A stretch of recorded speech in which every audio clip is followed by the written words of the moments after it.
Greater اسرائیل بنے گا حدیث میں خبریں یہ سارے مسلمان ممالک تمہارے ہاتھ سے نکل جائیں گے مسلمانوں، یہ عراق اور اردن اور یہ اور وہ، یہاں تک کہ ترکی، سعودی عرب کا بھی شمالی حصہ نکل جائے گا۔ البتہ مدینے کا جو ان کا پروگرام ہے اس کو اللہ نہیں پورا ہونے دے گا، مدینے میں داخلے کی ان کو اجازت نہیں ملے گی۔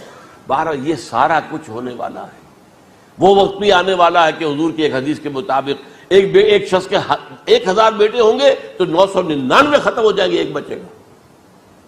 یہ وقت بھی آنے والا ہے کہ حضور فرماتے ہیں اتنی بڑی جنگ ہوگی، اتنی خوریزی ہوگی کہ پوری زمین اٹھ جائے گی لاشوں سے۔ تو پرندہ جو ہے کوئی، ایک تو پرندے ہوتے ہیں کہ جو مردار خور ہے، گدھ ہے، وہ تو بڑی خوشی سے اتریں گے، تناول فرمائیں گے لاشوں کو۔ اسی طریقے سے کوے ہیں، چیلے ہیں، لیکن جو نفاست پسند پرندے ہیں وہ لاش کے اوپر اترنا نہیں چاہتے۔ تو ایک پرندہ اڑتا چلا جائے گا، اسے کہیں زمین پر اترنے کی جگہ نہیں ملے گی، لاشیں ہی لاشیں ہوں گی، یہاں تک کہ وہ تھک ہار کر اس کے جو ہے پر جواب دے جائیں گے، گرے گا تو لاش پر گرے گا۔ یہ وقت آنے والا، اور یہ یہودیوں کے ہاتھوں، یا یہودیوں کے جو سپورٹرز ہیں اس وقت، جو ان کے ہاتھ میں آلہ کار ہیں، ان کے ہاتھوں آنا ہے۔ میرے نزدیک اس کام کے لیے اس ملعون قوم کو، کہ جو حضرت عیسیٰ کے زمانے سے ملعون ہو چکی ہے، اس کو باقی رکھا گیا ہے، اسے یہ موقع دیا گیا ہے۔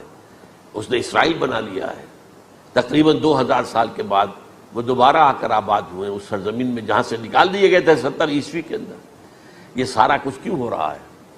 ان کا یہ استثناء کیوں کیا گیا؟ یہ بڑی تلخ بات ہے، یہ یاد کر لیجیے۔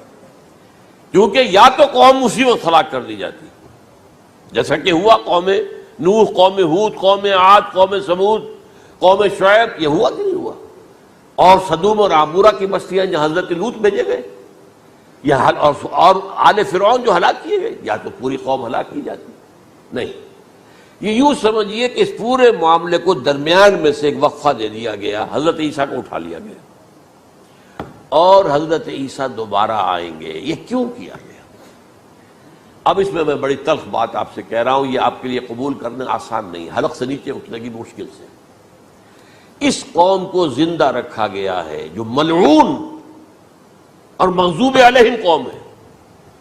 سب سورہ فاتحہ میں مفسرین لکھتے ہیں ضالین، یہ نصارہ ہیں، اور مغضوب علیہم یہ یہودی ہیں۔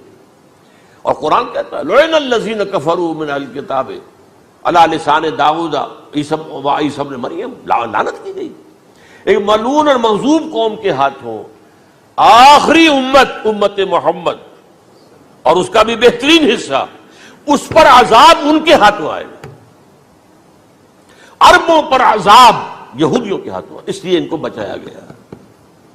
یہ میں نے کئی دفعہ واقعہ سنایا، مولانا اسلائی صاحب بتایا کرتے تھے، کیونکہ وہ راجپوت تھے، یو پی کے راجپوت، مشرقی حصے کے، کہ ہمارے ہاں کوئی نوجوان اگر کوئی بڑی گری ہوئی حرکت کرتا تھا تو اس کے سر پر چمار کے ذریعے، چمار کے ہاتھوں جوتا لگوایا جاتا تھا۔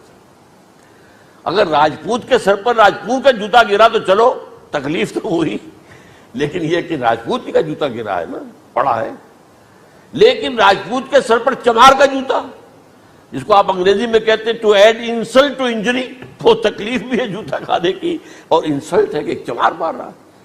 یہ امت سب سے خیر امت ہے، کنتم خیر امت اخرجت للناس۔